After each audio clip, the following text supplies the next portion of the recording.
Hi friends, you are welcome. Our Circuits e-commerce largest network আমরা হব কিসের উপর না real estate and real estate সংক্রান্ত বিষয়গুলো নিয়ে সেটাকে প্রমোট করা নিয়ে বিভিন্ন তথ্য নিয়ে আপনাদের কাছে আসছি। এই মুহূর্তে শেয়ার মার্কেট খুবই হাই 22,950 পয়েন্ট, কিন্তু যেটা মনে হচ্ছে আজকে 12টা সাড়ে 12টায় 23,000-এর গণ্ডি ছাড়িয়ে যেতে পারে। খুব ভালো শেয়ার মার্কেট যাচ্ছে, কিন্তু প্যারালাল আবার আর একটা জিনিস হচ্ছে গোল্ডের দাম আবার বাড়ছে। That is instability of the market কেন হচ্ছে ওয়ার্ল্ড ইকোনমির সাথে সামঞ্জস্য দিতে গেলে গোল্ড পারচেসড অন্যান্য দেশগুলোর অবস্থা কিন্তু খুব ইকোনমিক দিক থেকে খুব একটা ভালো নয়। চায়না প্রচুর গোল্ড বাই করছে।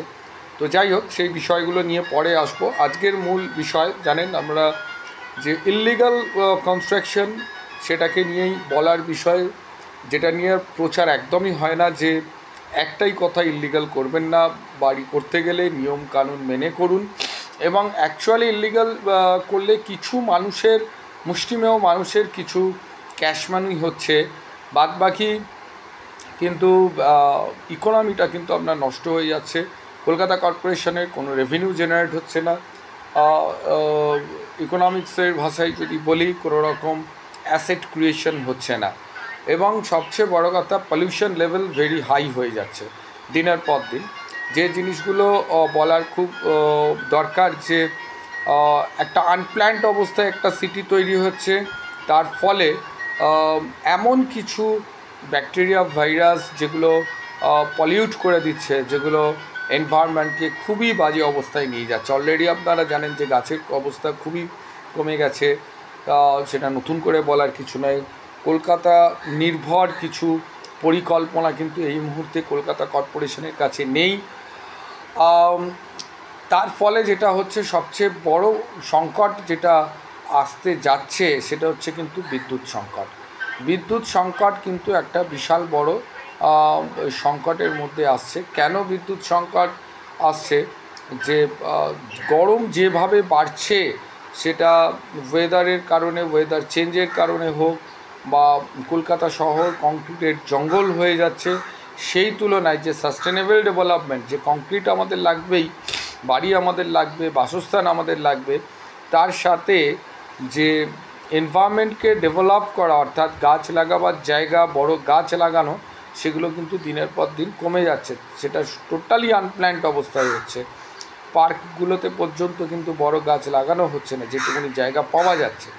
বড় বড় বিল্ডিংয়ের ক্ষেত্রে কলকাতা কর্পোরেশন বছরখানেক আগে যেটা ম্যান্ডেটারি করেছে, যে 5%, 10% বিভিন্ন এরিয়া অনুযায়ী যে গ্রিন এরিয়া করা, কিন্তু সেখানেও ছোটো গাছ, ম্যাক্সিমাম জায়গাতেই ছোটো গাছ লাগানো জায়গা পাওয়া যায়, বড় গাছ লাগানোর জায়গা পাওয়া যায় না।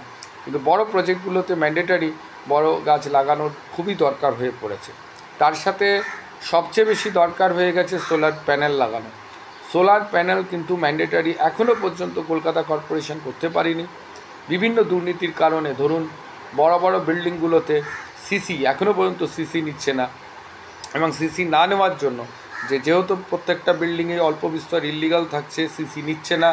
তার ফলে যে G+4 বাড়ির ওপরে যে প্যানেল, সোলার প্যানেল লাগানো, সেই প্যানেলটা CSC গ্রিডে দেওয়া, তাহলে আমাদের যে 9 টাকা 42 পয়সা বা সামথিং যে ইউনিট আমরা দিচ্ছি, সেটা কিন্তু এক ধাপে নেমে আসবে অনেক কমে।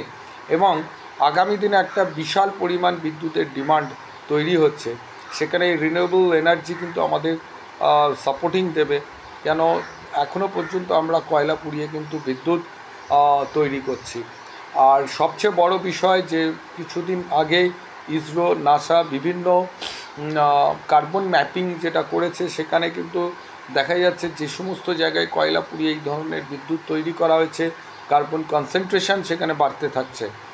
সো ভেরি বিগ থ্রেট এবং বিগ অ্যালার্টের জায়গায় আমরা আছি। তো বিষয়গুলো নিয়ে আরও বিস্তারিতভাবে আসবো 9টার সময়।